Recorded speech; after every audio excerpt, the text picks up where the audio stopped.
What a beautiful information. Congratulations. Beautiful information is conveyed to all the students. See, there are 3 to 4 minutes till we need to go, and there is no topic at all.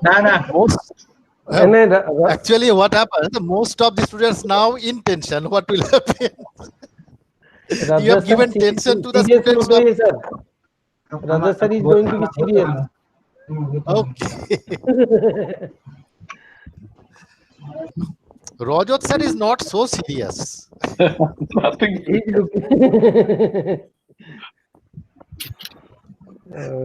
I also observed the peacock feather at Obijit's. Just That's why I It's my missus.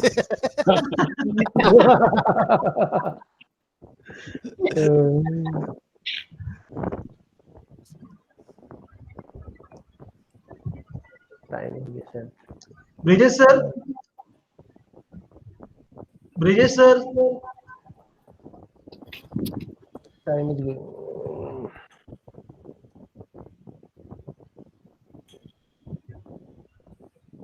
Bridges sir, are you listening? No, he is not listening. He will intimate you, sir. Actually, I just want to confirm when he will be going on broadcast mode. At least inform us. That's why you can stop our other topic. And second thing, at least we plan accordingly. Right, sir. I think this close button will become on. So that can be the indication that we are live. Yeah, that is what he told. I'll give you a sign. So that is the close button.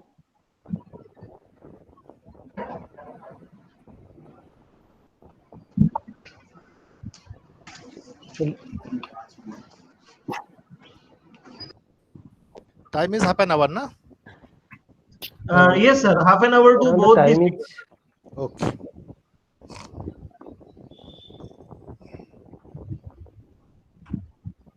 Purab, sir. Hmm. At the time,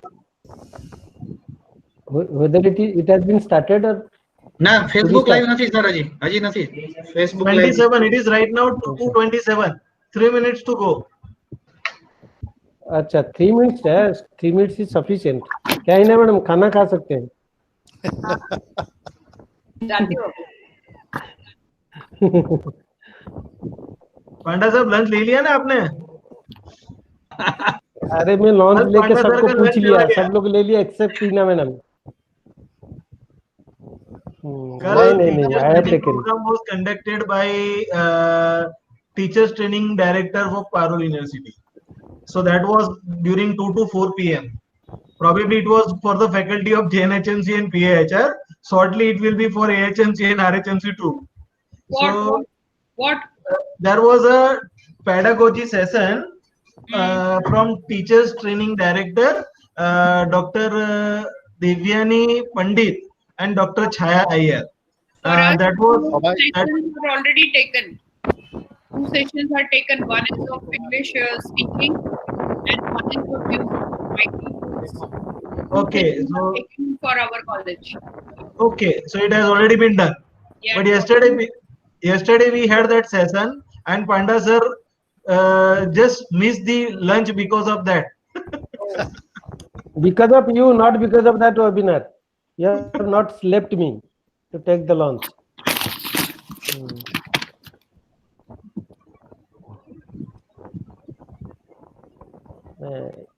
Yes, I am seeing the Facebook. It has not appeared.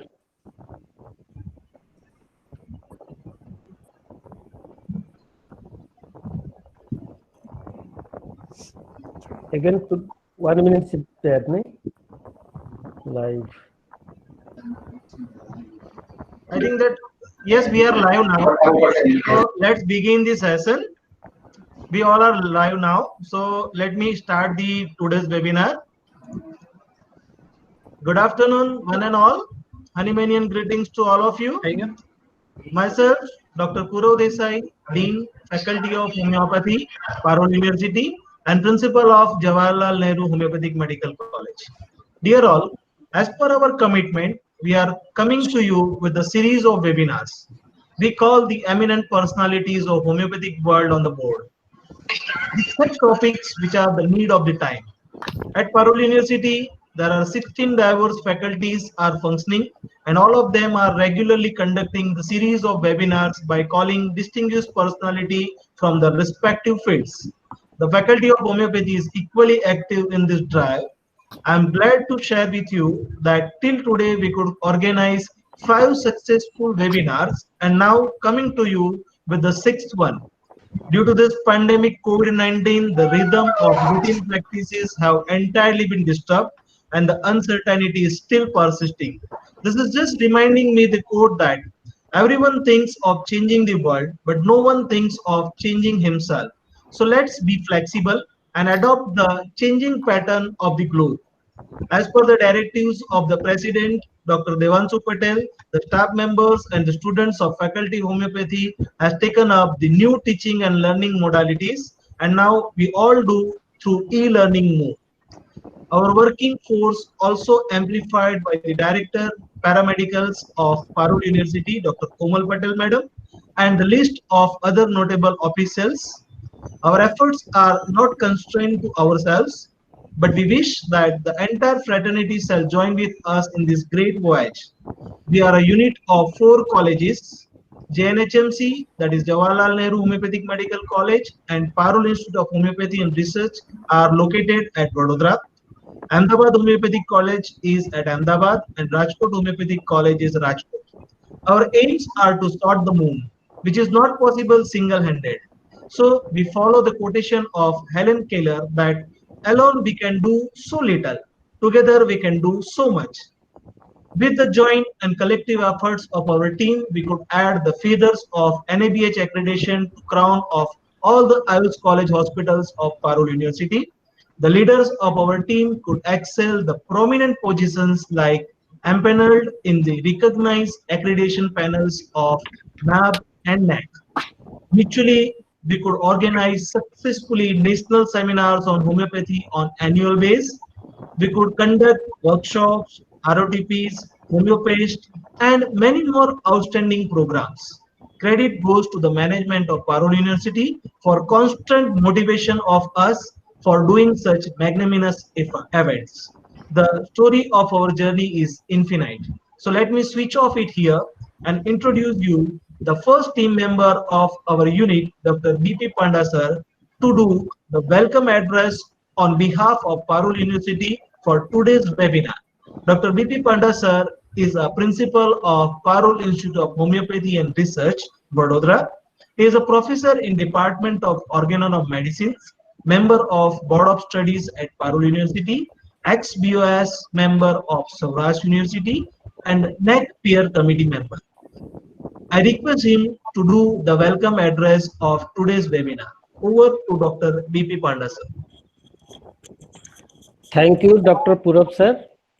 As we know that Kolkata is the hub of homeopathy in India, it is a matter of great pleasure that both of the international famous eminent speakers of our 6th webinar are from the same city. On behalf of Homeopathic Faculty of Parul University, I feel honored and proud to welcome our speakers of the today's webinar, Dr. Abhijit Chattopadhyay sir and Dr. Rajat Chattopadhyay sir, for their august presence to share with us their vast clinical experience in burning health problem that is very often faced by every medical professional in day-to-day practice, common respiratory problems and its homeopathic management. I extend my gratitude and heartily welcome all principals of Constituent Homeopathic Institute of Parul University for hosting this webinar. I welcome all the students, faculty members and other viewers, those who have joined with this webinar to make it a success one. I welcome Mr. Brijesh Acharya, his team and the entire support system of Parul University for their constant support.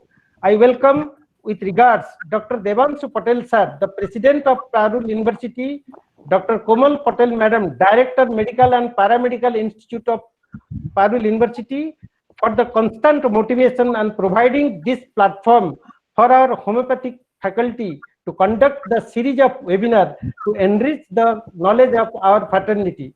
Thank you very much. Over to Purab sir. Thank you, Dr. Panda sir. Now I'm introducing you the second team member of our unit, Dr. Hina Rawal Madam. She is a principal of Ahmedabad Homeopathic Medical College, professor in Department of Organon of Medicine, chairperson of Board of Study at Parul University, former member of Central Council of Homeopathy New Delhi, and MPanel assessor of NABH and NAC. I request her to give brief introduction about the speakers of today's webinar. Over to Dr. Hina Rawal Madam. Thank you, Dr. Purab sir. A very good afternoon to all the viewers of today's webinar. It's a privilege and honor to introduce the esteemed speakers of today to the learned audience of the webinar. To begin with, I start with Dr. Abhijit Chattopadhyay. He was the former director of National Institute of Homeopathy, Kolkata. Sir gained his bachelor degree from Kolkata University. He did his post-graduation in the subject of Materia Medica. Presently, he is pursuing PhD and he is a PhD scholar at Parul University. Sir is a professor and the head of the Department of Materia Medica at National Institute of Homeopathy, Kolkata. He has a total teaching experience of 32 years in the subject of Materia Medica. Sir is an examiner as well as a paper setter at various universities nationally. It's a pleasure to have such a sound academician, a clinician, and it is a pleasure to hear from him directly today. So I welcome Sir for his presentation. Over to Dr. Abhijit Chattopadhyay, sir. Please, sir. Thank you, ma'am.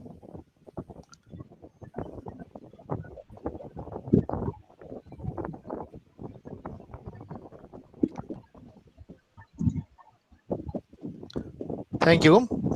Good afternoon, everybody. First of all, I am very much thankful to Dr. Purab Desai, who is the Dean of the Parul University, a young, energetic, and very, very successful person in our field. Next, Dr. B.P. Panda, sir, Principal, Parul Homeopathic Medical College.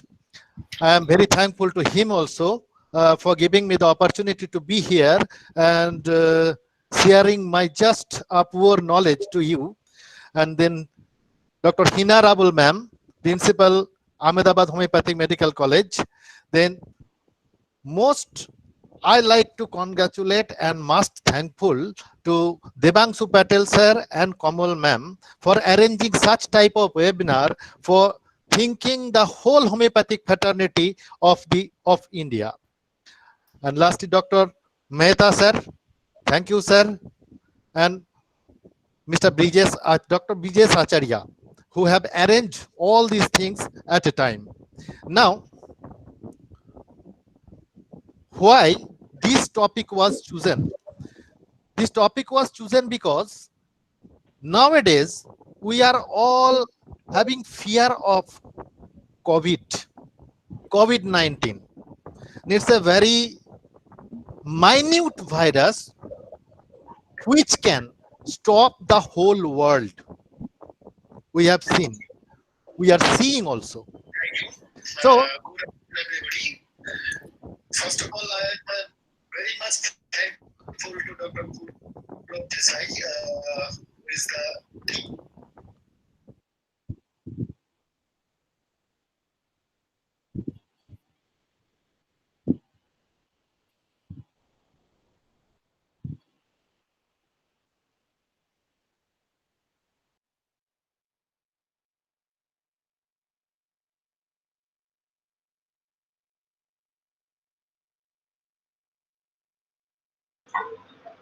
Abhijit sir, please unmute yourself.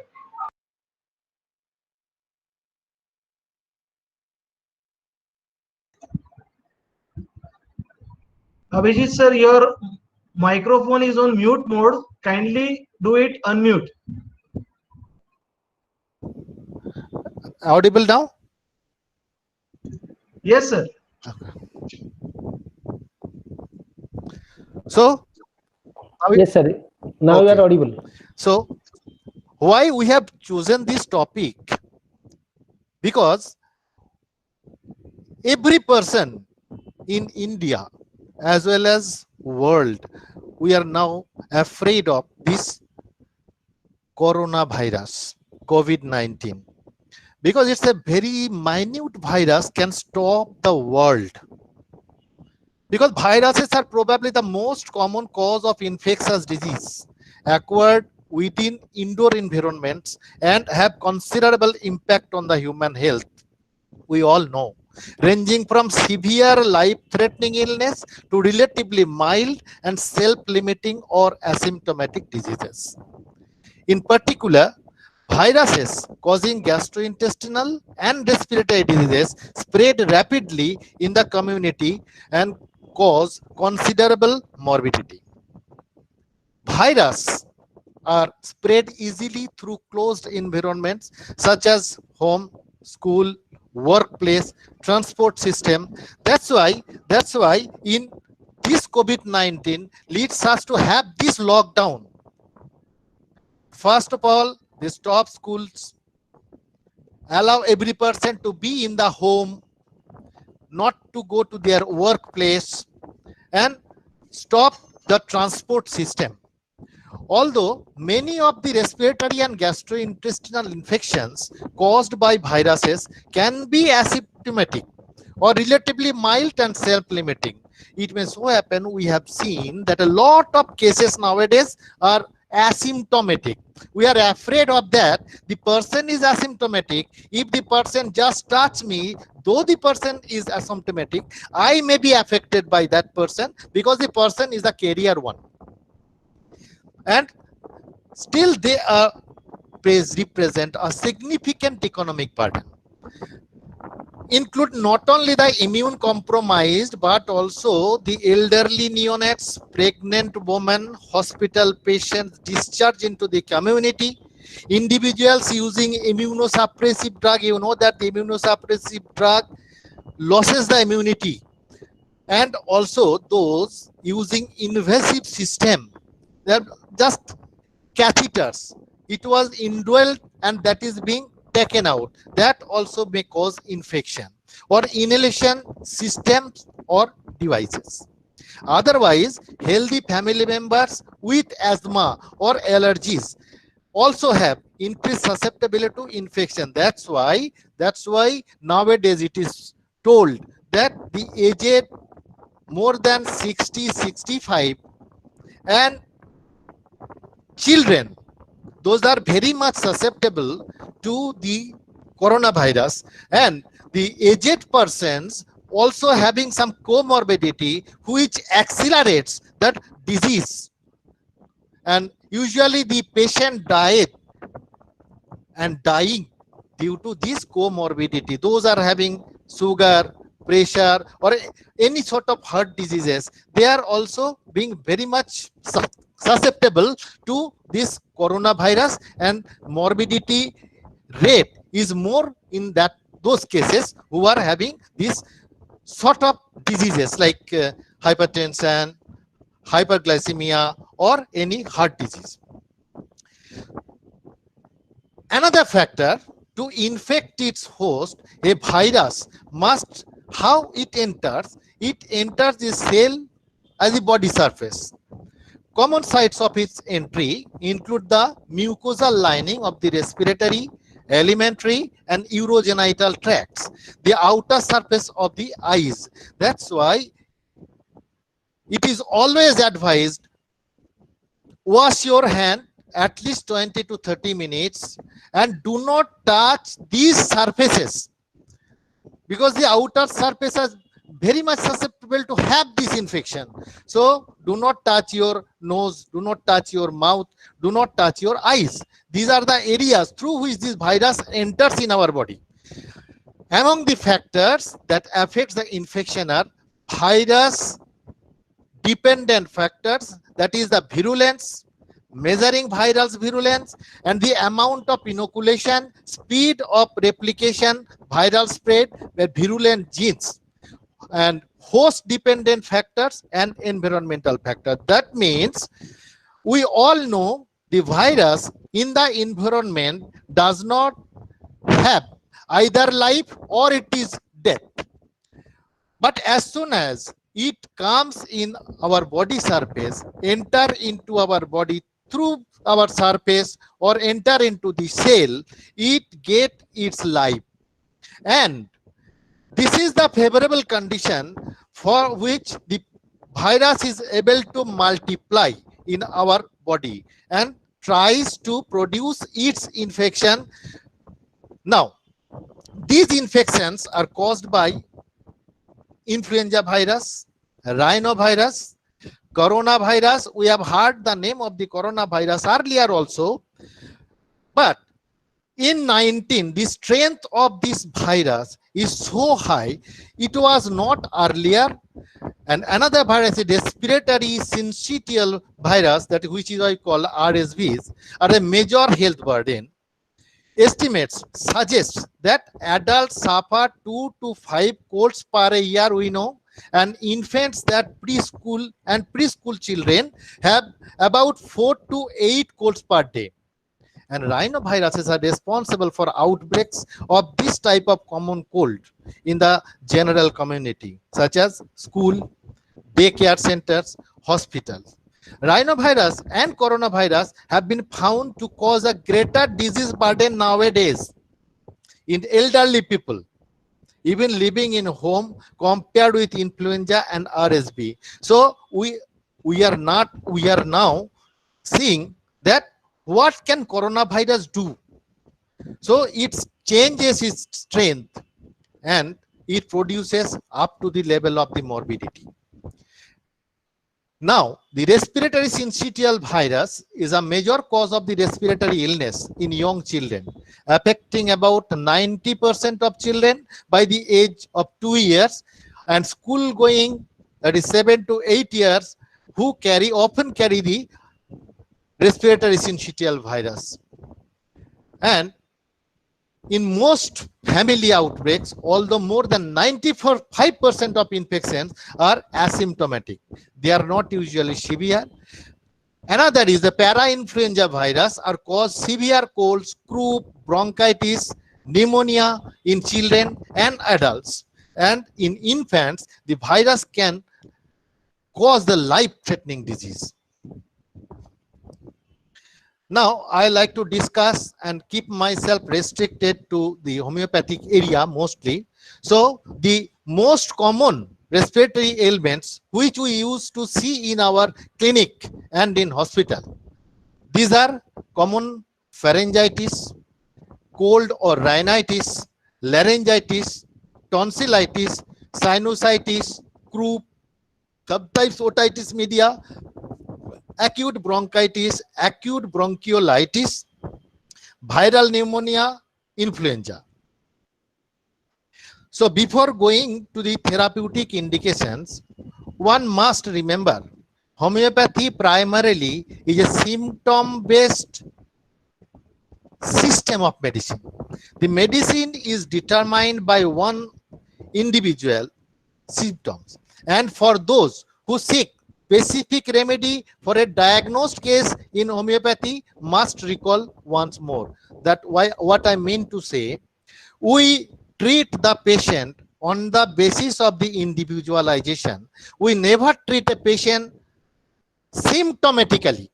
Symptomatically, we do not treat the patient. We treat the patient on the basis of the symptomatology that used to identify by collection of symptomatology from an individual person, and we individualize the case, and on the basis of the individuality we used to prescribe.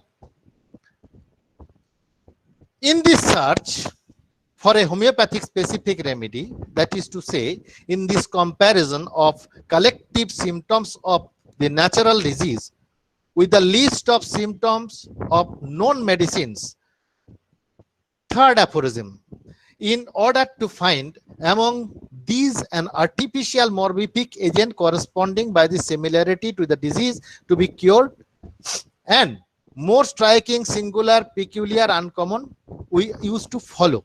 Now, what I want to mean here, definitely according to section 53, singular, striking, uncommon, all these things we will get. So what actually happens in aphorism 29, that says we select a medicine on the basis of the symptom similarity and we administer the medicine. It produces an artificial disease, though stronger in strength in the body, and it repels the earlier disease and it persists for some times, and the dose and potency is in the hand of the physician. So it will persist for a considerable period, then it will go out by itself. Now the body is free from both natural and artificial disease which was produced by the medicine. Now I am concerning first rhinitis, though the name of these rhinitis, but various diseases which I have told in the list of the common respiratory problems, we will consider the symptomatology. In rhinitis, what happens? Inflammation of the mucous membrane of nose caused by virus. That is we call common cold. And there is a allergic reaction, sometimes hay fever. Symptoms include rhinorrhea. Symptoms include nasal congestion, headache, sneezing, and lacrimation. What the medicines we use for this purpose? Though I have written names of some medicines, but our motto is to take the case properly, individualize the case properly, and then apply the medicine. But then why these sort of medicines we have written? These sort of medicines have written because we just see the names: Allium cepa, ammon carb, arsenic, belladonna. Just 4 drugs are there in the front. Other medicines will come subsequently, because these are the drugs. In its physiological action, it affects the respiratory system. Affecting the respiratory system, it produces different types of respiratory problems. Somehow we have seen there is excessive secretion of mucus, and that secretion of mucus blockage the air channels. Air entry into the lung is prevented. Sometimes it is drying up. Sometimes it is not drying up. It is kept fluent. If it is fluent, the patient coughs and most of the phlegm comes out, and patient says, "Doctor, where from it is coming? I am coughing, and a lot of phlegm is coming out." So again it is coming. So where it is being produced? So if it comes dried up, blockage the air channel, and if the air entry into the lung is prevented, this is a dry cough. This is a dry cough. Inability to expectorate properly. Dry cough, inability to expect properly, and as the mucus blockage the air channels, there will be some dyspnea or dyspneic problem. This is the dry cough. This dry cough we have seen in various medicines, and mostly the drugs we use are bryonia, antimonium tartaricum, causticum, spongia, cuprammate. Now comes to the doctor, I am having a lot of mucus. I am having a lot of mucus which is being expectorated. Instead of that is a profound production. Where from it is coming? These are the productive cough. These are the productive cough. And productive cough we used to found in case of, just think, hypersulfur, natrum salt. These are the drugs having productive cough. So many are expectorating, but so many still producing. Now, symptoms which have been written here that you can get in the book. I am saying just the clinical area of this drug. Just think Eliam-Sipa, patient will come with us. Doctor, I am having tremendous nasal coryza, acrid nasal coryza, and peculiarity is I am having sneezing. It starts in the morning, and as the day advances, the intensity of the itching is increasing. Intensity of the itching is increasing in nature, and I am unable to be in the room. I have to go out. So watery nasal discharge, which causes acridity of the area through which it flows. That means the nostrils, which becomes reddened, which becomes corroded, and there is inability to keep himself in the room, must have to go out. That means watery discharge, acrid discharge, bland lacrimation, unable to stay in the warm room, must have to go out in the open air. Increased intensity of the sneezing. These are the symptoms of Eliam-Sipa. This will be the just clinical area I am telling. If it is Amon card, it is written there, burning watery coryza, nose stopped at night. That is, remember, watery discharge from nose, burning just like your Eliam-Sipa. It is long continuous coryza. The patient is unable to breathe through mouth, and there will be snuffles of babies at night.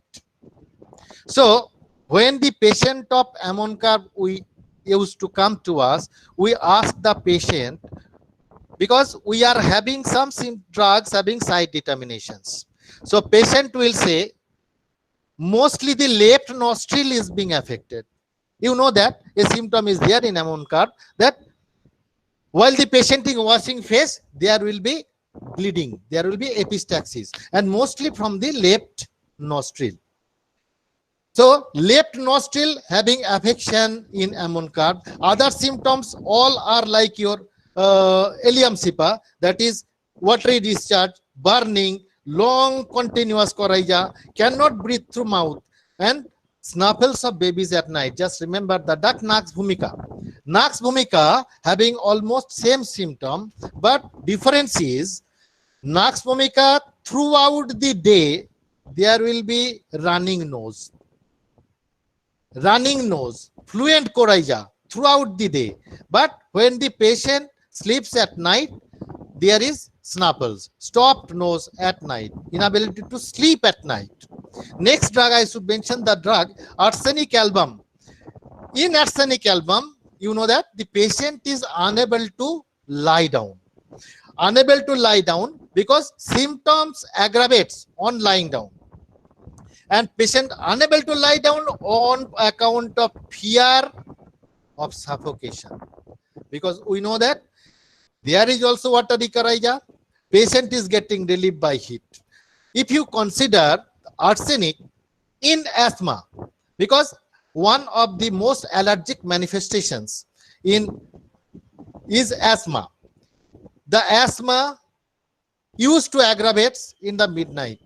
We ask our students, what is the time modality of arsenic album? Often answered midday, midnight. Then we ask one question, name a symptom where there is no midday aggravation but midnight aggravation is there. The answer is arsenic album, because it aggravates in the midnight. Patient has to sit up, must have to sit bending forward. Just bending forward gives relief of the symptoms, and inability to lie down. Just think the drug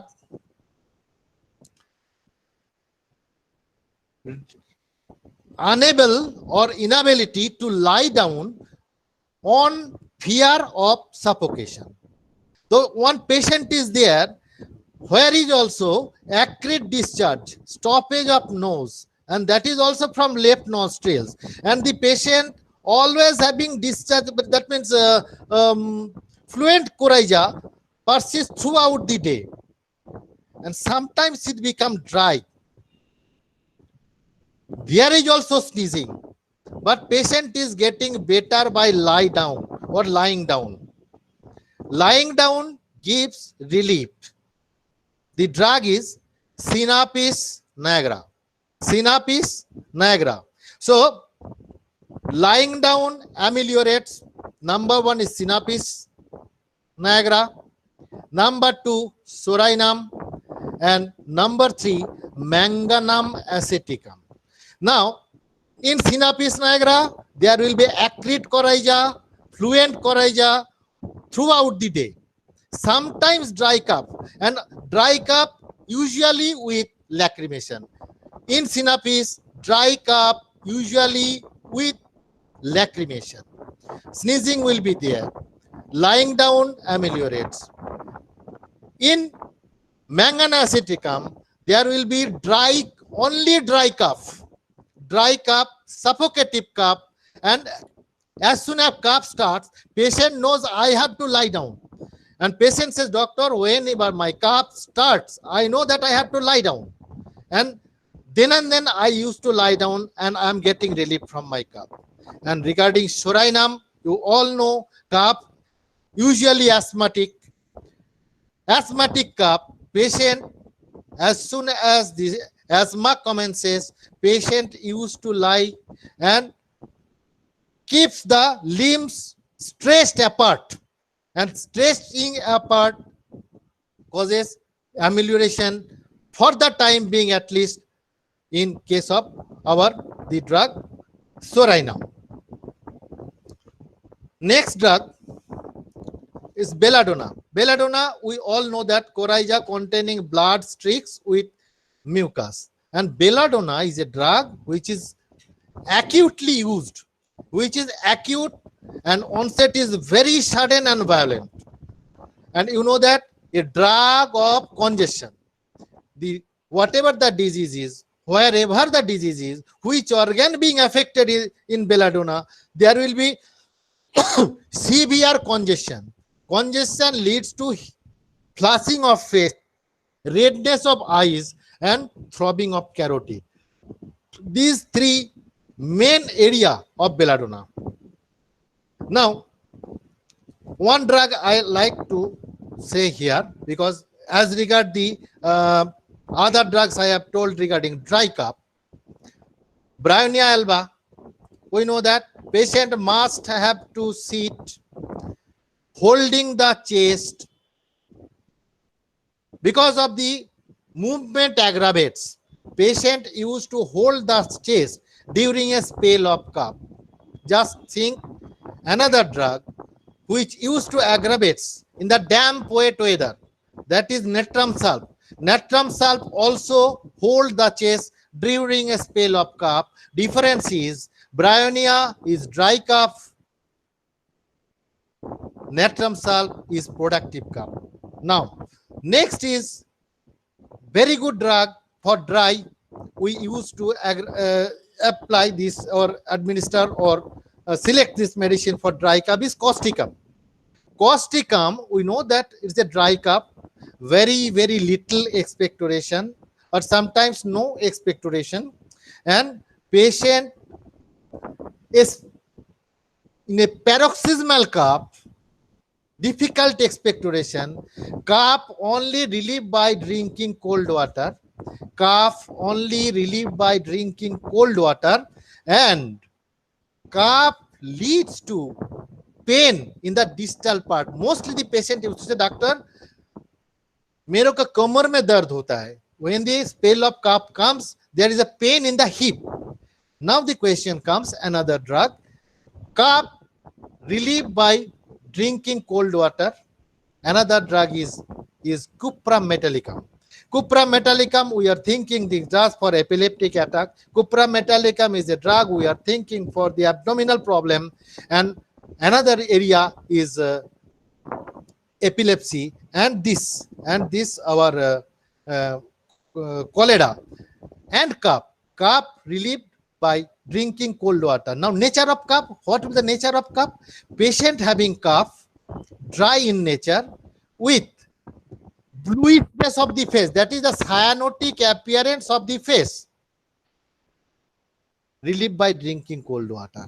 Just think a drug, cough, compels the patient to get up at night. Cough compels the patient to get up at night. Patient used to open the windows, and cough leads to cyanotic phase. Cough leads to cyanotic phase. Get up from sleep or lying down condition. Open the windows. Open all the windows to get a fresh breath. Is Sambucus nigra. Sambucus nigra. So I want to mention another drug for productive cough is hypersulfur. We all know that hypersulfur is a patient of asthmatic cough, and this asthmatic cough used to aggravate at night, and patient is getting better by bending backward. We all know that. Now, I am telling you the patient's word.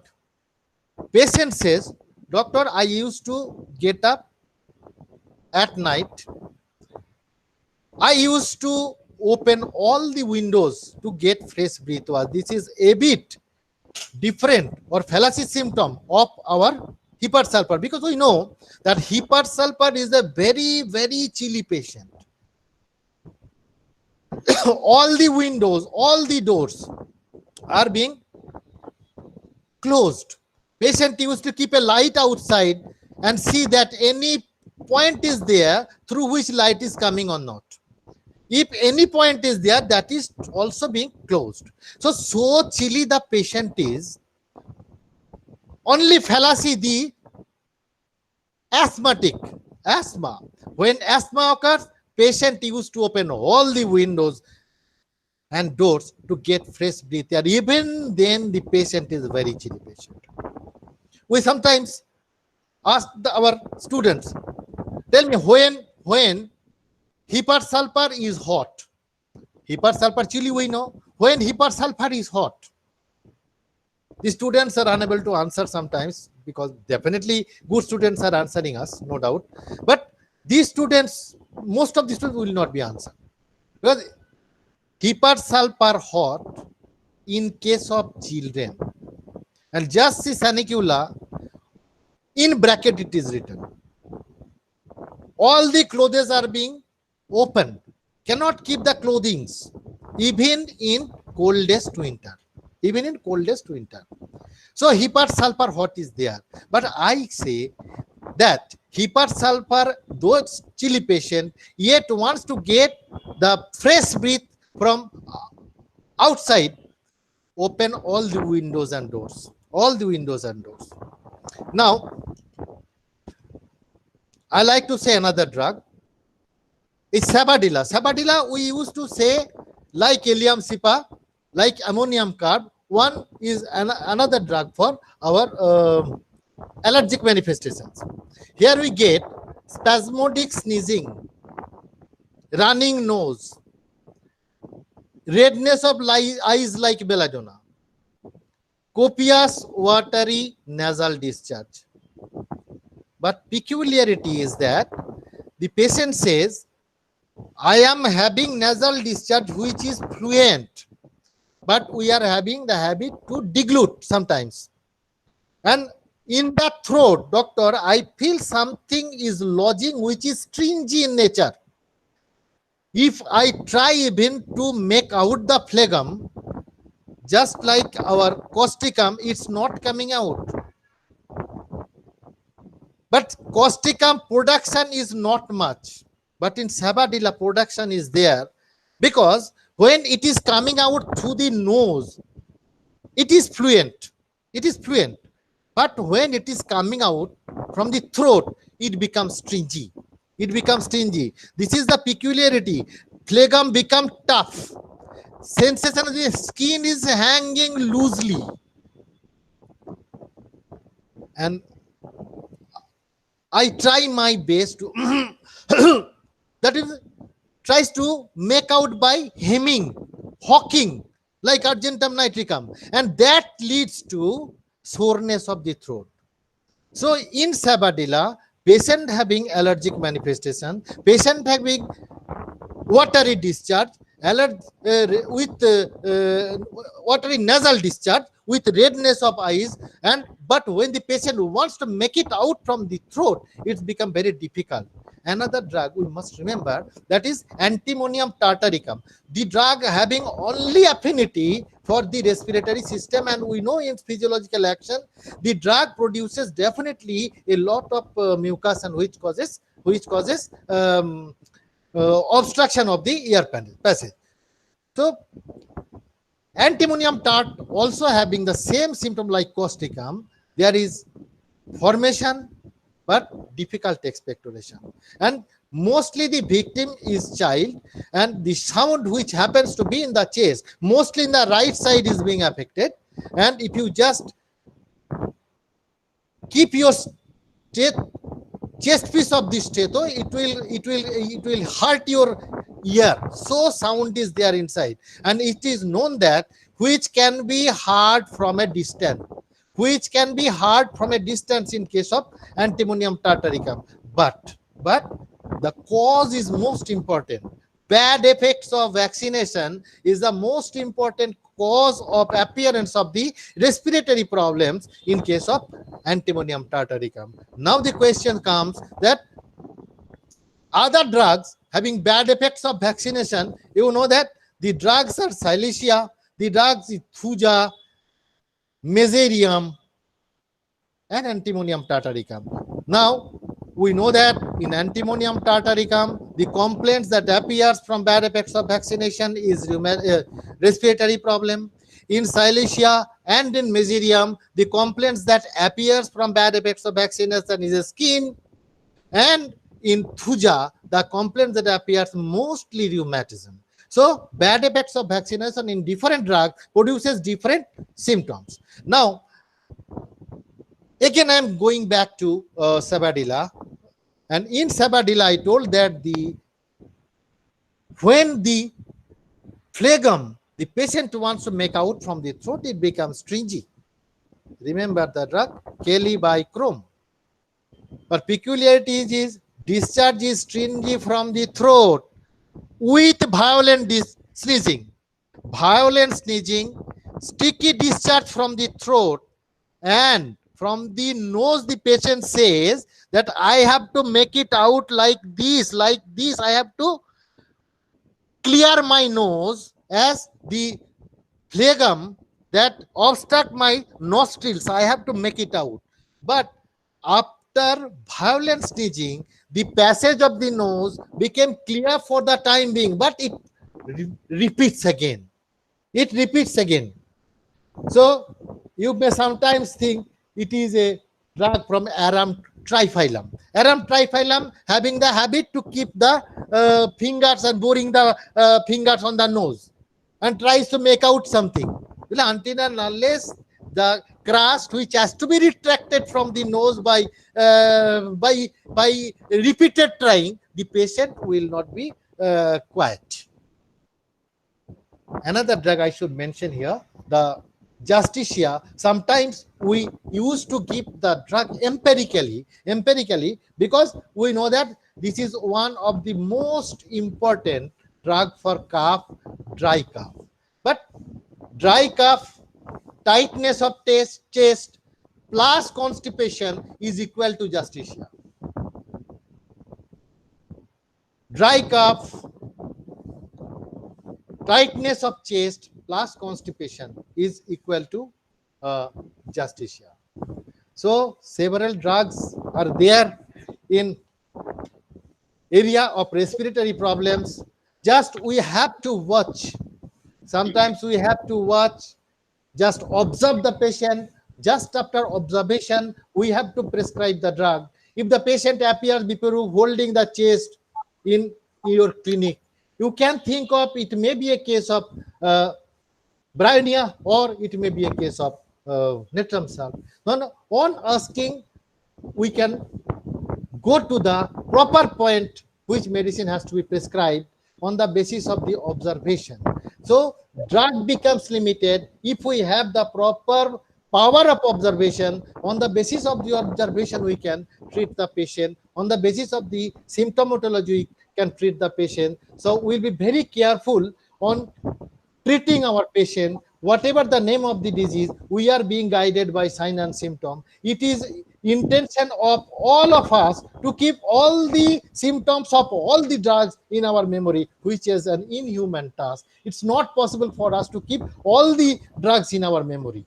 But if we be able to just make a picture of that drug on the basis of the guiding symptoms, we will be able to treat the patient successfully.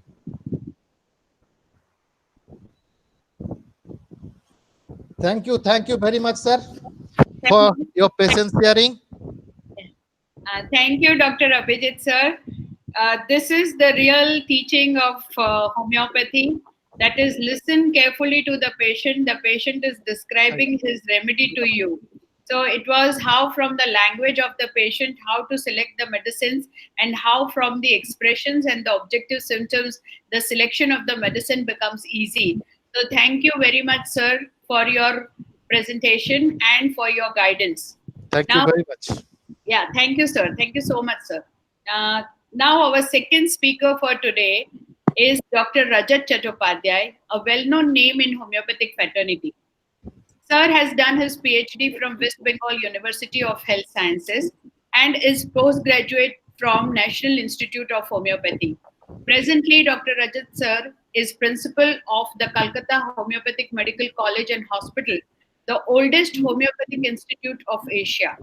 Sir is having a clinical experience of 25 years and is author to 3 books published by well-known publishers like B. Jain and IBPP. Sir is a profound academician and has been invited as resource person in various ROTPs and by the highest bodies like Central Council of Homeopathy, Central Council of Research in Homeopathy, and National Institute of Homeopathy. He has many publications to his name in peer-reviewed journals and has presented papers at many national and international seminars. Dr. Rajat Chattopadhyay is an ardent researcher too, and is appointed as a principal investigator of research projects under the West Bengal government. We are fortunate to have among us a sound clinician, an able administrator, excellent academician, famous orator and author, and a keen researcher. On behalf of Parul University, sir, I welcome you to begin your presentation. Dr. Rajat Chattopadhyay, sir, please. Yeah. Thank you, madam. Am I audible? Yes, sir. Yes, sir. Okay.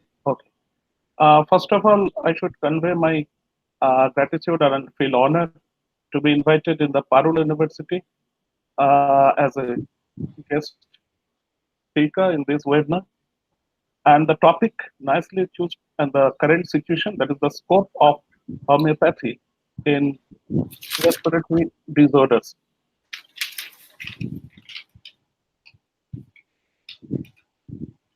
First of all, we should start from a nutshell about the respiratory system. Respiratory system overall picture. That is the general outline. If we go through from infectious diseases, it is from upper, the upper respiratory infection. It is the lower, the most common, like pneumonia, like severe acute respiratory syndrome, like tuberculosis. And if we just categorize those to obstructive lung disease, within the obstructive lung disease, cystic fibrosis, cancer, aspiration pneumonia, asthma, COPD, chronic obstructive pulmonary disease, and under COPD, emphysema, chronic bronchitis, and again the restrictive lung disorders like chest wall abnormalities, connective tissue abnormalities, pneumoconiasis. It's very common now among the workers. Vascular disorders, pulmonary edema, pulmonary embolism, expansion disorders, within expansion disorders, atelectasis, pleural effusions, pneumothorax, RDS, respiratory distress symptom, and very especially this RDS for infant, also seen in the adult.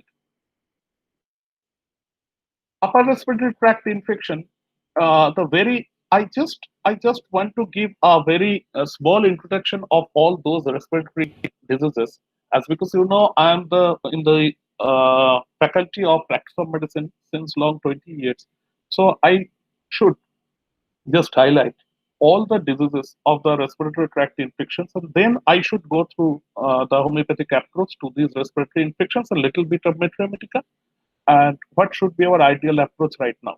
So within the upper respiratory infection, the most important one, there's the low-grade fever, the malaise, the sore throat, discharge, all these are very common to any upper respiratory infections.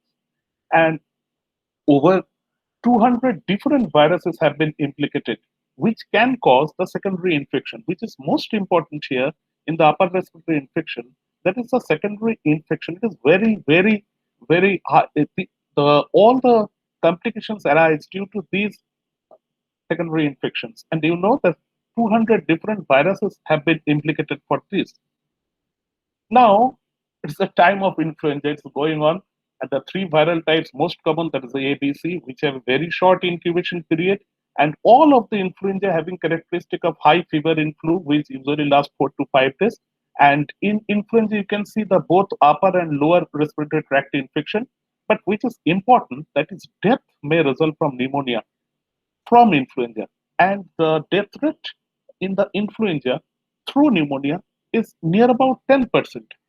Through the all influenza. I'm not talking about this now COVID-19, but in general influenza, which is very common to the society, the death may result from pneumonia. And if we come right now to the corona, there's the fourth generation, we know alpha, beta, gamma, delta, and there we can get all the symptoms from acute respiratory tract infection, which includes pneumonia, which includes bronchitis, which includes croup, which includes bronchiolitis, and the persistent fever may be there, headache may be there, dry cough may be there, sore throat may be there.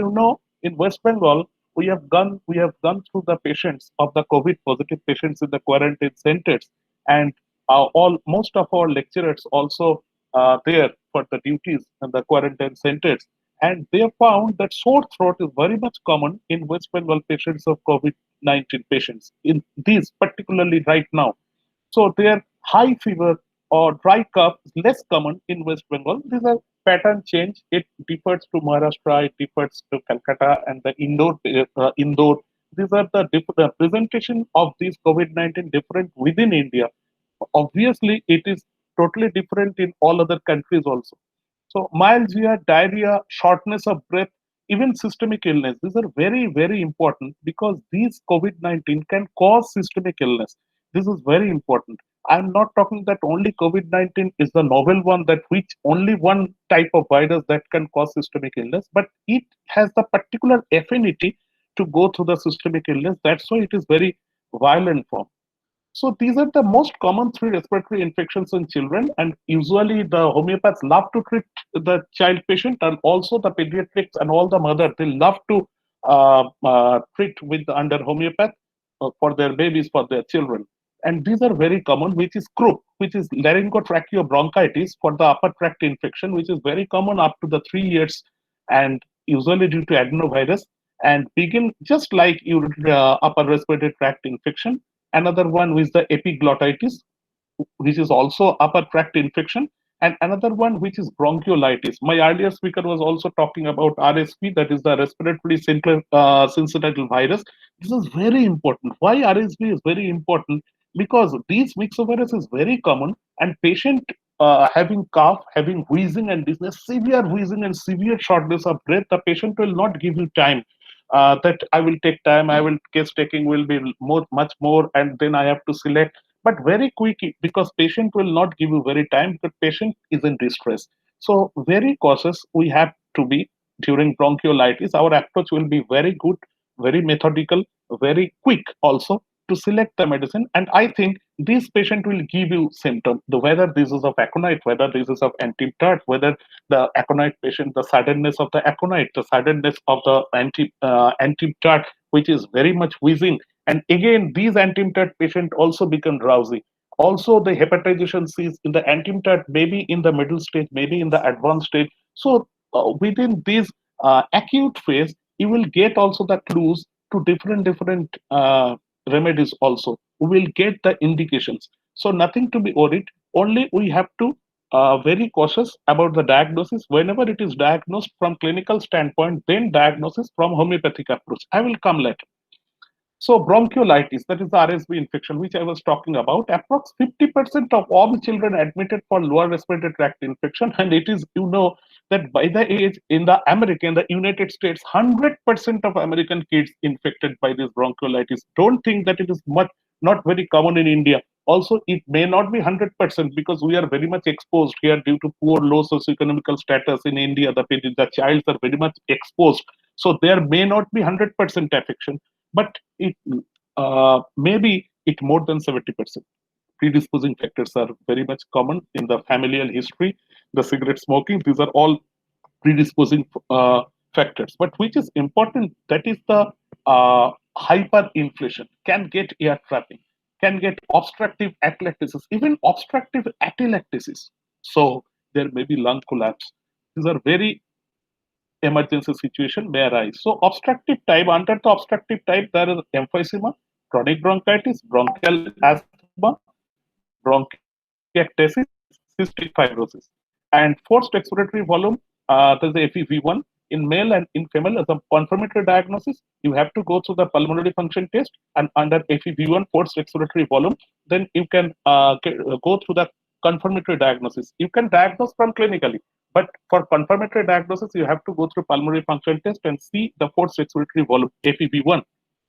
The restrict type, what are the restricted type? This is a diseases in intraalveolar space, intraparenchymal disease of lung. This is intraparenchymal, within the parenchyma of the lung. Neuromuscular junctional like autoimmune disorders, these are very alarming nowadays. Autoimmune disorders, don't think it is very chronic, it will come to the very later stage. It usually come within the 20 to 30 years, or 30 to 40 is the most virulent type, where neuromuscular junctional, these autoimmune disorders may come as restrictive type of lung diseases. Restriction in the chest wall, here also pulmonary function test and the forced expiratory volume wall will give you the clue to be a confirmed diagnosis. So this is very important. Chest wall disorders, this is not acute one, kyphoscoliosis, cervical injury, myasthenia gravis, you know myasthenia gravis, diaphragmatic paralysis, and obviously the obesity. Nowadays, the obesity is the alarming sign. It is just like epidemic, also the obesity going on all over the world. It's the USA was suffering from this, but now India, in all the developed country and developing country like India, China, Japan, they are also suffering from obesity, and obesity also may cause this type of chest wall disorders when BMI is more than 30. Lung parenchymal disorders. Under lung parenchymal disorders, there are restrictive lung disease, there are lung collapse, congenital lung atelectasis, lung fibrosis, pneumoconiosis. Pneumoconiosis, you know, it is related to the occupation. This is a purely occupational disorder seen among the laborers. The pneumonia, why today I am emphasizing on pneumonia, because you know, when I was student, it was said that pneumonia is the patchy inflammation of the lung parenchyma. Now it is in the evidence, we are going through the evidence-based medicine. And in the evidence-based medicine, we have to go through the, whenever I am talking about any definition, it is not confined up to the only patchy inflammation of the lung parenchyma. We have to add the radiological evidences of the homogeneous opacity, then only your definition can be completed. So in the pneumonia, we have seen there are very many causes of pneumonia, bacterial pneumonia. Under bacteria, there are diplococci or the causes, the viral pneumonia, which are very common nowadays from COVID to avian flu, all the viral pneumonia, adenoviruses, even the mycoplasma, all, there are very many factors which can cause pneumonia. But what is important here, you can see the pneumonia pictures, the patchy inflammation of the lung parenchyma. The wonderfully clinical medicine classified this pneumonia according to its presentation, according to its bacterial cause, etiological classification. It is not only confined within the etiological classification, that is the pneumonia caused by bacteria, pneumonia caused by virus, pneumonia caused by mycoplasma, pneumonia caused by fungal, pneumonia caused by tubercular and other miscellaneous causes, and aspiration pneumonia like that. Or maybe pneumonia classified by the lobular or lobar or interlobular like that. It is not only so that even within the bacteria, all the bacteria, there are very many classifications which simulate our homeopathic presentation, like Legionnaire disease, which is Legionnaire pneumonia. It is very common to cooling towers or air conditioned system, where hot water plumbing of building spread by inhalation. And what is important there, that whenever this Legionella pneumonia diagnosis is difficult, since hard to culture, it is very hard for these bacteria. And so diagnosis is very much, it is not easy that Legionella pneumonia can be diagnosed within 2 to 3 days. So, and the disease is with very high virulency. So Legionnaire disease is a very important one, where the etiology is the gram-negative bacteria, but it is why it is most common, because it is found in the cooling towers or in the air conditioning system. So in the urban areas, in the town areas, it is very much now alarming pneumonia. Another one, PAP, primary atypical pneumonia. It is the interstitial pneumonia. Mycoplasma pneumonia is the most common cause. Onset is vague onset with non-productive cough. It is very common to the older children and adults. PCP pneumocystis caridini pneumonia. It is the opportunistic infection of pneumonia, or in case of HIV, human immunodeficiency virus. Another, there is fungal pneumonia. Fungal pneumonia is a challenge to the medical profession. It is very like chronic disease. It come in the form of acute, but it lasts like the chronic disease. So fungal pneumonia is very 3 types: Coccidioidomycosis, histoplasmosis, blastomycosis. These are from soil, and it's very common even in India also, not only of Europe or America. It is also very common to India also. And generally, primary infection is self-limiting, heals spontaneously, may get a disseminated disease called secondary stage, and the secondary stage may cause complication. Even pulmonary abscess may occur from the complication of pneumonia. And you know, under the complications of pneumonia, this pulmonary abscess, it's very common. Pulmonary, even in the etiology of pulmonary abscess, pneumonia is the most common cause. SARS, severe acute respiratory syndrome, since February 2003, first diagnosed in China, and etiology, the first coronavirus name was with the SARS, and you know, after that also MERS came around 2014, like that in the Arabian countries and the other part of the world. The mortality, it is very important here in the SARS, that is 10% to 50%. Even in the SARS, exclusively it is 10% to 20%, but whenever it was just after changing, when it came in the form of MERS, and the another one, the mortality was 35 to 50%. So if we compare right now with the COVID-19, COVID-19 is much less mortality with the 2 to 3% only. Tuberculosis, I will skip this one. Tuberculosis, I will go whenever through the homeopathic approach of this tuberculosis. But why this tuberculosis slide is mentioned here? Because very silently, this tuberculosis is always very, very common disease in India. And even we are like, just right now, we are talking about the asymptomatic patients of COVID-19. If you think of COVID-19, when COVID-19 first seen in China even in December last or January, at that time, all the patients were not asymptomatic. But whenever all the medical profession, they are well aware, they became well aware about the COVID-19, that virus become asymptomatic. In the second phase, or in the last phase of the Wuhan areas to China, the most of the patients were asymptomatic. But when it was the first, the COVID-19 was totally symptomatic, with the severe respiratory distress, with the pneumonias, with the high fever, with the chill, rigor, all the symptoms of COVID-19 were present. But whenever medical profession diagnose the condition, then the virus become asymptomatic. It is the very wide sense philosophy of the virus, because the motto, only aim of the virus is to infect and to invade within the society, because virus can live within the human being, and virus know that my only aim is to infect the human and to invade with the society. So whenever you are diagnosing the virus, or whenever you are making the isolation within the society, you are making all the quarantine, all the home quarantine from the government level, the virus, they become asymptomatic. Whenever they become asymptomatic and they are also infecting, all those asymptomatic carrier will cause infection to all those. So it is the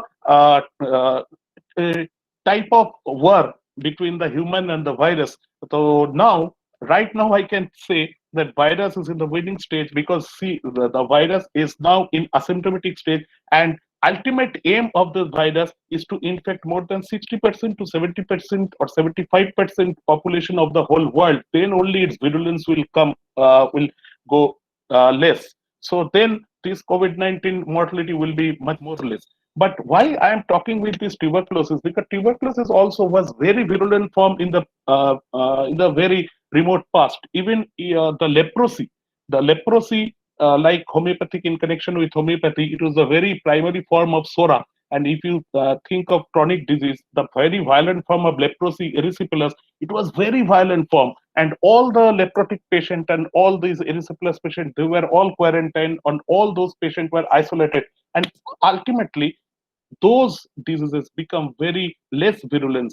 Now, the SORA, primary manifestation of the SORA is right now, it is confined only within a level like small QT eruption like scabies. So it is the historical, if we think of this COVID and in relation to tuberculosis, now tuberculosis is very much prevalent in our society, but in very mild form. And it is also challenged to specifically to India to spread these silent tuberculosis, what is going on within all the society. But what is important here, the tuberculosis droplet infection is much in comparison to COVID-19, it is not so much contagious, but COVID-19 is so contagious and its pathology is so fast. So this is the most important part of COVID-19. So I will skip the tuberculosis, this is the cavitation. You must know that there are false negative tuberculin tests. It may be seen in miliary tuberculosis, in sarcoidosis, the autoimmune disorder, the lymphoarticular malignancy. Even in the severe malnutrition, your tuberculin test may be false negative. Immunosuppressive therapy, if anyone is going through any immunosuppressive therapy of modern medicine, they can be false negative tuberculin test, defective cell-mediated immunity, and the convalescence form of some viral infection like measles. These are their false negative tuberculin test may occur. Lung cancer, I will not talk of, it's a respiratory, within the respiratory disease, lung cancer are there. We should know only that the adenocarcinoma and the large cell carcinoma we can cause very fast metastasis. So if it is squamous cell carcinoma, the metastasis will be very less. But it is of oat cell or large cell carcinoma, the metastasis is very fast. We should know about this lung cancer. I should skip this. The aspiration pneumonitis, the passage of foreign material into the trachea or lungs, commonest site right lower lobe. Why it is important, why I'm mentioning this aspiration pneumonitis? Because I have already talked about the pneumonia.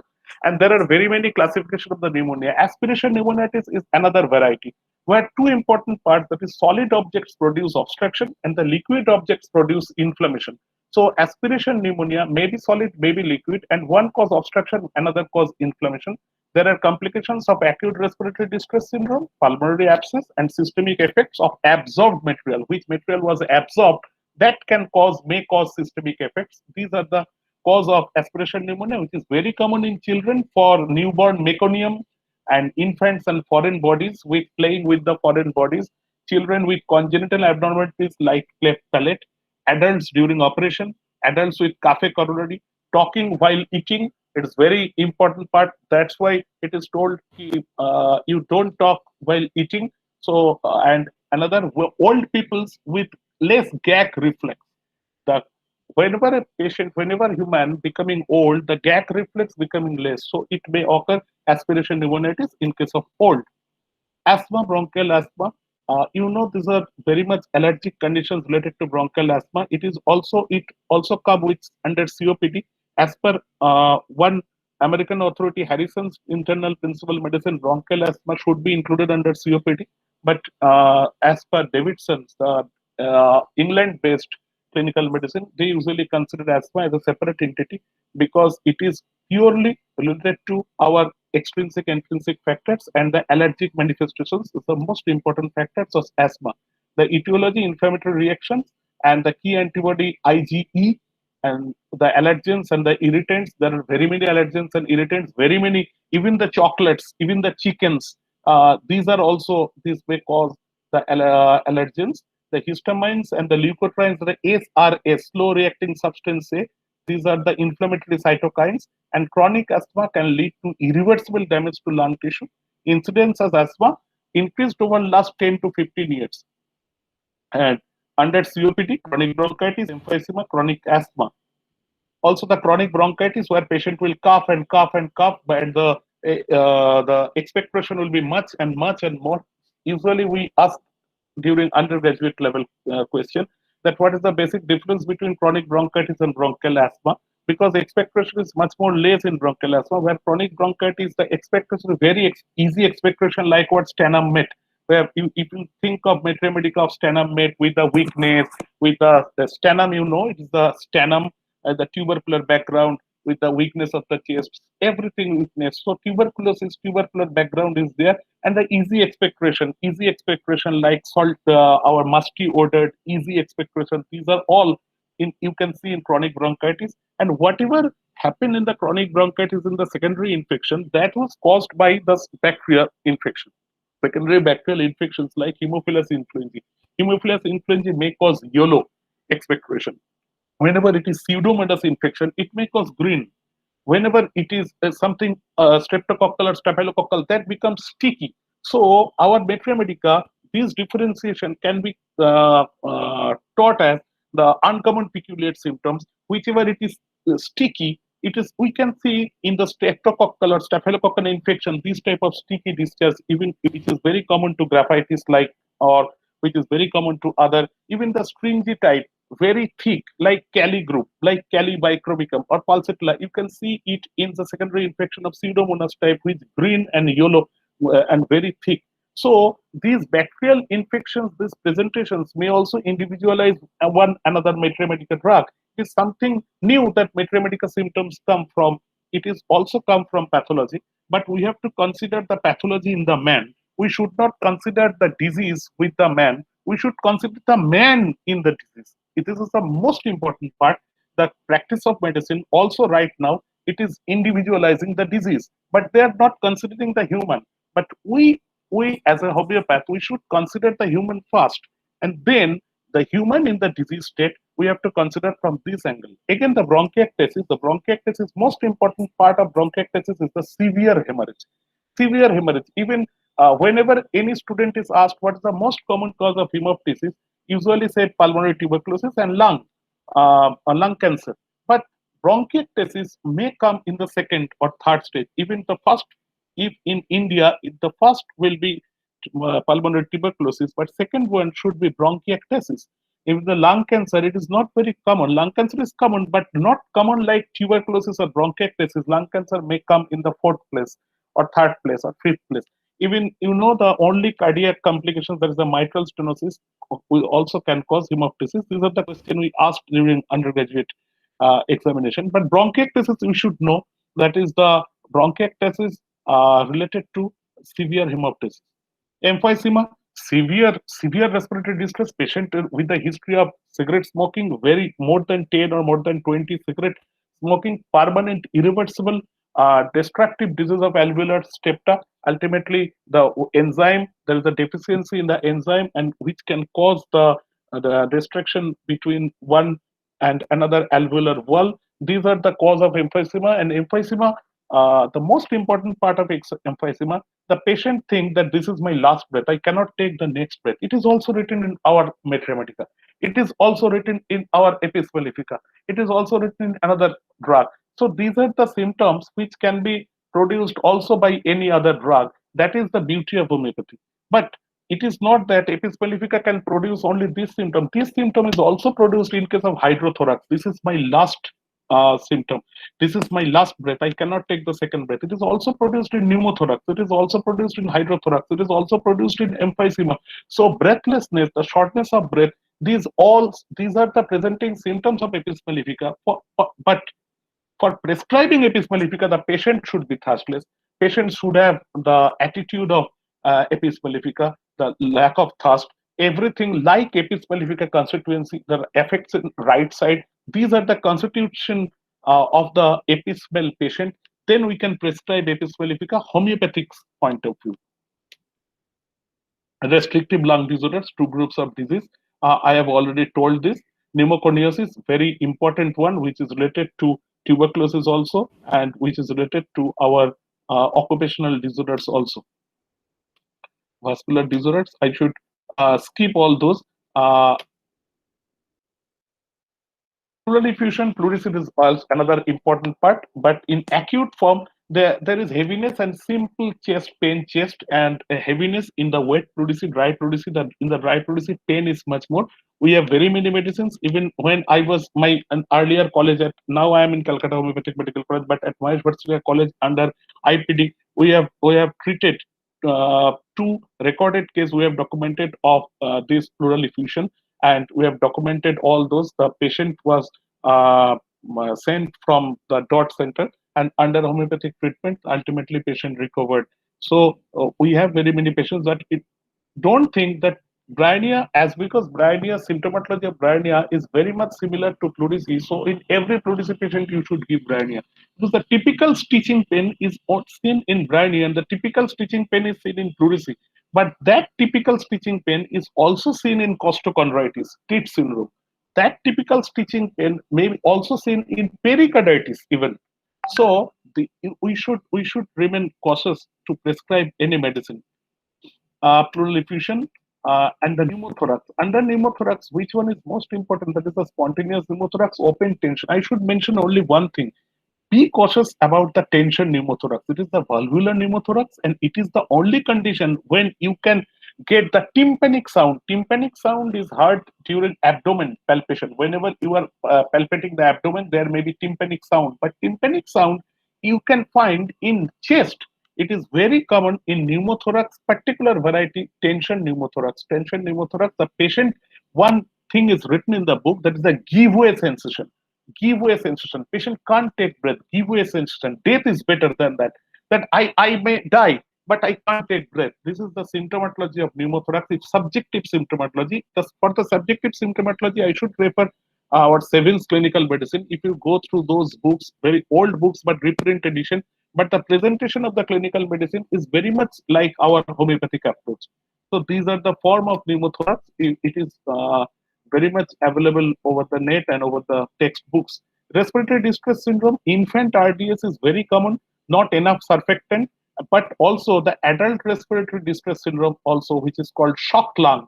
It is very important, which can ruin surfactant and inflame endothelium. So it is also what is the very emergency condition of this adult RDS? You have to give oxygen there. You have to be supportive. Instruments should be hospitalized. You can't treat it in your chamber, in your OPD. It should be hospitalized patient. But your diagnosis is very important, because the patient has been suffering from RDS, adult RDS. So you should diagnose it first. And your referral in right time, you should refer the patient to hospital. It's very important one. So the practice of medicine actually combines both science and art. As per Harrison's book, the scientific part is the clinical medicine part. The artistic part is going through the case taking to know the disease from the very beginning, and specifically the study of disease from its individual based evolution. It is not the word of homeopathy. This is the word of now clinical medicine. We should have good case taking. We should have individual based evaluation and what is to be cured in the disease with the knowledge of practice of medicine and the indications from the homeopathic standpoint. This is our motto as a homeopath. So in each and every disease, if from a simple viral infection to the pneumonia to tuberculosis, whatever may be, what is to be cured in the disease and what should be the indications, that is the clues from homeopathic standpoint, these are very important. Study may be from longitudinal study, which can go to the in-depth study from the pathology, from the lab investigations with the predict complications, all those in-depth study. And the cross-sectional study, you have to study the disease in your locality. Now, if you think you are studying the COVID-19, then COVID-19 should be studied in your locality. COVID-19 presentation is different in all over countries. COVID-19 presentation is different in Indore. COVID-19 patient presentation is different in Calcutta. Even these COVID-19 patient difference in Italy and France, it is totally different. Even we are talking about arsenic album, we are talking about Bryonia, we are talking about camphor, we are talking about sepia. Most of the stalwarts, most are very renowned homeopaths, they are talking, and all the debates are going on. Ministry of Ayush is telling about the arsenicum album, and another one at Agra College, they have wonderfully worked with the Bryonia alba. Another one, Dr. Shankaran, worked with camphor. All respectable doctors, they are all right in their particular domain, because whatever camphor they have administered in those areas, camphor, in those areas, camphor presentation was there. The typical collapsing state of the camphor, if we not consider the Mathematica pura of camphora, which is written by Hahnemann, and that camphor was used during epidemic, but it is also true that very many patients will give you the picture of camphor, but in West Bengal, you cannot find a single or very less people to be presenting feature of camphor. Here, most of the patients giving you the feature of mostly bryonia here. Even arsenic feature is not very common here. And typical condition, environmental conditions of West Bengal, Assam, all these eastern areas of India, this is a typically bryonia area. So here you can find the bryonia type of patient. Arsenic type of patient also, you can't think that you will get the typical arsenic mentality in all COVID-19 patients, and it is also not possible to get in genus epidemicus. Even just if we right now study the COVID-19 from cross-sectional study, it is our observation that genus epidemicus may not be applicable here right now. We cannot say the genus epidemicus because here the individualized homeopathic way of treatment, whenever we are doing the intervention, not I am talking from precaution or preventable point, preventive measure. I am talking about treatment process. Whenever you are talking about the treatment procedure of COVID-19, then till date, it is our observation that individualized based homeopathic medicine may be the best option till date. But as a preventive measure, as Ministry of Ayush think of arsenic, because arsenic has the bactericidal effect, arsenic has got some its literature review. The Wuhan case reports indicating arsenic, the typical arsenic sphere of action on the respiratory system. These are the all features of arsenic, and obviously with the COVID-19 patient, whatever is going on, the fear of death, which is very much common in arsenic, it is also common in arsenic, which is related to disease. So these are type of study. I am not talking that it is my observation, just I am sharing with you. But our cross-sectional study in the society will be like that. Whenever we will think of bronchitis, we may think from miasmatic point of view that excessive mucus secretion, mucus gland hypertrophy, goblet cell hypertrophy may be from psychosis. Even from the sluggish ciliary movement may be due to SORA. Secondary infection may be depending on the miasmatic background. The typical alpha-1 antitrypsin deficiency of emphysema may be of SORA. Permanent dilatation of lung alveoli may be of psychosis. Destruction of alveolar septa may be of syphilis. In one patient, if all these three features are present, then soric, syphilis, psychosis, the combination of miasmatic presentation is there. But one should be the predominant one, and we should treat accordingly. So even the clinical features, the typical characteristic of cough, the typical modalities of the cough, time, seasonal, postural, associated features, color, consistency, everything will individualize the case. It is not that the dry cough when, what was the even only dry cough giving nothing, not a single constitutional feature, it is also important that patient may be in incurable stage, because that's why he or she is not giving you the indications. So these are very important features. Even from the fever, even from the clinical features like shortness of breath, dyspnea, we have to individualize all those symptoms. This should be our approach. Even from the pathological part, from the X-ray chest, just you are seeing the X-ray chest and the bronchovascular prominency, the hypertransfluent lung filled with that bulla. These are all important part from our investigation part also. So bronchial asthma, I already told about the triggering factors, exciting intrinsic factors, which is very important. It is from our Davidson. Many patients with well-controlled asthma are asymptomatic with normal lung function and between exacerbation. But these patients having evidence of chronic airway inflammation and hyper-responsiveness. It may be the transient latent SORA to SORA. Our understanding should be like that. Genetic and environmental factors with individualization with miasmatic background, with accessory circumstances. That should be our understanding of pathophysiology, one from modern medicine, another from homeopathy. We should not feel inferior. The same thing is going on. Even 1930 to 1950, bronchial asthma was considered a psychosomatic illness as per modern medicine. It was told as holy disease. It was not like that. And right now, it is believed that increased rates of asthma are due to changing epigenetics. What is epigenetics? It is beyond the genes, the environmental factors, the other associated factors, all the small things, even the emotional turmoils, your little type of mental, emotional feelings. These are all changing living environment. So hygiene hypothesis, you should be more exposed. We are more exposed. Our developing countries are more exposed. So death rate is much less here. They are not very much exposed. All the modern developed countries like European countries, USA, US states, everyone, even the London, British, they are not very much exposed. So their death rate is too much high. They are exposed. We are very much exposed. This is hygiene hypothesis. These hygiene hypothesis first came in Oxford Practice of Medicine, and it came in relevance to a case of bronchial asthma. A group of people who are suffering from bronchial asthma, they were from very posh area of London, and another group of people who are in the farmhouse with all the exposures, they have no asthma. But all those people, they were in very good areas without any dust, very free dusty movement, but they all developed asthma from these hygiene hypotheses developed. So our thinking should be, so the tuberculosis may be of three types: primary tuberculosis, miliary, post-primary tuberculosis. Post-primary tuberculosis is like adult tuberculosis, which is very common tuberculosis where bleeding is much more, hemoptysis is much more. It may be syphilitic in nature. Whenever it is primary tuberculosis, all the soric patient, all the soric predominant patient may give birth to primary tuberculosis, which आपको is very much, patient is coughing, patient having recurrent susceptibility to cold, fever less with coming and going, but ultimately will not develop tuberculosis, having the all skin disease under the skin. So pityriasis, versicolor manifestations, all those are primary tuberculosis. But what should be our homeopathic approach? That a soric patient may develop primary tuberculosis. A typical syphilitic predominant patient will develop adult tuberculosis, and the typical psychotic predominant patient will develop fibrosis tuberculosis, where bleeding is much less, but fibrosis is much common. Similar approach to pneumothorax.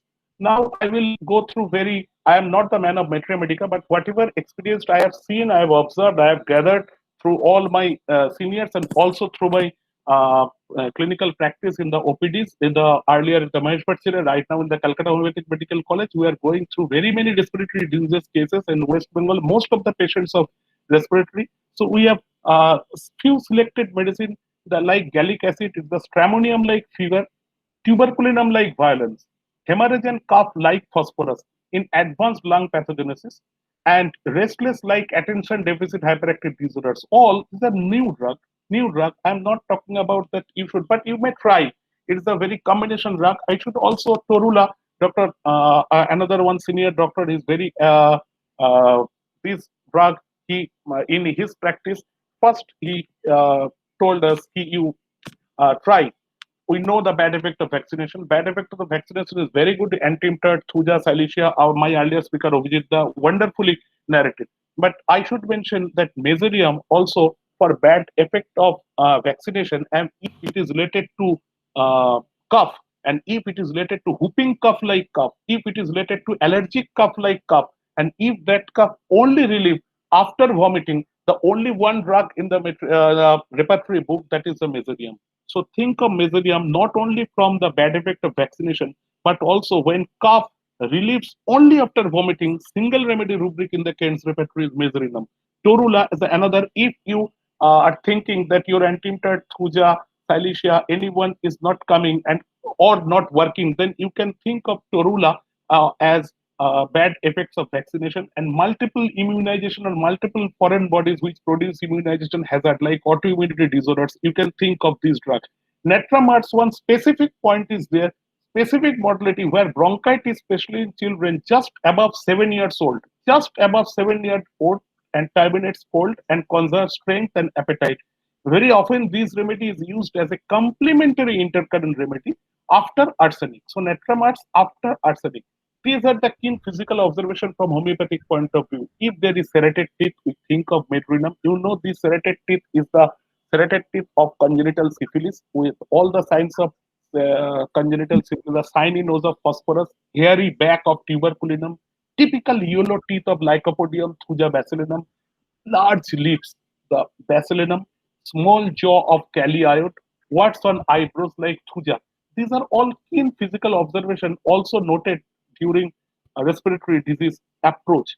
CPR, like whooping cough, because we usually don't think about CPR, but just think of that Nux vomica. Nux vomica is wonderful drug of whooping cough, and you see the CPR, Nux vomica CPR, recurrent and relapsed cough, which has never gotten better, and whooping cough. So it is the uncommon presentation of the common medicine. Justicia, Dr. Chatterjee was telling about Justicia, and I've seen that Justicia is very much abused by the profession. Just to any productive cough or any type, Justicia mother tincture is very often abused. But think, Dr. Chatterjee rightly told about the constipation, cough aggravated in warm room, change of weather, constipation, Drosera-like cough, and shortness of breath. These are the indications of Justicia. So without indication, just on the basis of any specific, don't give Solanum xanthocarpum, horseness with cough aggravation by change of weather and dust allergy.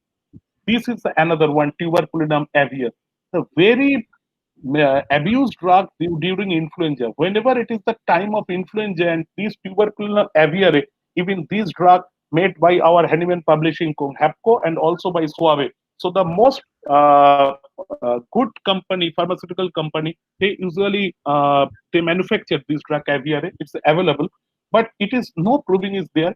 I have seen under one of my most senior, Dr. Juardar, to give aviare whenever he is getting the symptoms of tuberculosis or bacillus, but the general condition of the patient is very poor, and the patient having some after acute disease type, this time he usually prescribed aviare 30 in a single dose. I have seen very many cases just to start the treatment or as intercurrent aviare, and he always use 30 or 200. But I have not ever seen not a single case to use aviare during influenza, but it can produce the symptoms of very many influenza. Usually we use this aviare for the patients of tuberculinum or bacillinum, but we are apprehending that there may be aggravation. So in that case, we may give aviara. This is my personal observation. Aconitum spherox, in case of shortness of breath, right now, this is the COVID-19 situation is going on. If the government allow us to give simultaneous homeopathic remedy with the modern medicine or individual homeopathic medicine, in very many advanced cases, when patient is in very shortness of breath in the ventilation stage, then we can think of aconitum ferox. Although this chain stroke or chain stroke breathing or dyspnea, this is very commonly found in uremia, in renal failure, and aconitum ferox also applicable to renal failure. We should not bother about the disease, in which disease, but aconitum ferox, this medicine has its ability to produce the symptoms, of this type. So I must conclude here. Only I should go through Aspidosperma. You think of Aspidosperma in case of not only in case of only bronchial asthma related to, think of bronchial asthma in case of left ventricular failure. Whenever it is cardiac asthma, think of Aspidosperma, think of Ipecac. That's why Ipecac is clean tongue. Ipecac, the wheezing chest, it is not of bronchial asthma, it is of cardiac asthma. Ipecac can be used in all very many respiratory troubles, but also typical indications of Ipecac and Aspidosperma in cardiac asthma when left ventricular failure is there. Causticum is also very much important. Dr. Chatterjee told Centuries Contortrix. It is I personally I've seen in Dr. Dubey's clinic, and also he advised us whenever you are thinking of arsenic and blata, in between arsenic and blata and also arsenic plus lacases, you think of this drug, it will not fail. Very low potency, 6 potency, not in mother tincture. Centuries Contortrix, very wonderful drug. You can see from Boric. Sina complementary of Drosera in coughs. It is one of the most important. Sina is only not for worm. Sina is the complementary of Drosera in coughs. And Drosera, you think of Drosera not only in whooping cough, you think of Drosera in tuberculosis, you think of that tubercular type of pace, the restlessness in the children with ADHD. So use Drosera also in case of today's autistic babies, in case of autistic attention deficit hyperactive disorders. I must conclude with the Populus candicans, instantaneous voice producers, very effective drug, like Wythia. Instantaneous voice producer, also coca is there. Thank you. If any question, you can you can contact me over email dr.rajatchatterjee@gmail.com. And thank you all for quiet listening. Again, I should convey my thanks to all the higher authorities of Parul universities and all my senior professionals. Thank you for quiet listening. Thank you very much, sir. It was a wonderful time spare with you. Both the speakers have covered a practice of medicine part as well as therapeutic parts in a very short span of time. This will definitely help the audience in applying our homeopathic system, fighting against the COVID-19 pandemic time. The Ministry of Ayush has too much expectation from the Ayush doctors. The homeopathic system is shouldered a big challenge to prove its efficacy. Both the speakers have very well described the role of homeopathy for this current situation. And now it's our duty to act wisely to grab the opportunity and make our system in a front-line one. Before we disperse, let me introduce the final team member of our unit, Dr. Hitarth Mehta sir. He is the principal of Rajkot Homeopathic Medical College, professor in Department of Practice of Medicine, member of BOS at Parul University, and ex-BOS member of Saurashtra University. I request him to give the concluding remark of today's session and do the vote of thanks on behalf of Parul University. Over to Dr. Hitarth sir, please. Thank you, Purav sir. I will start with the concluding remarks of the webinar.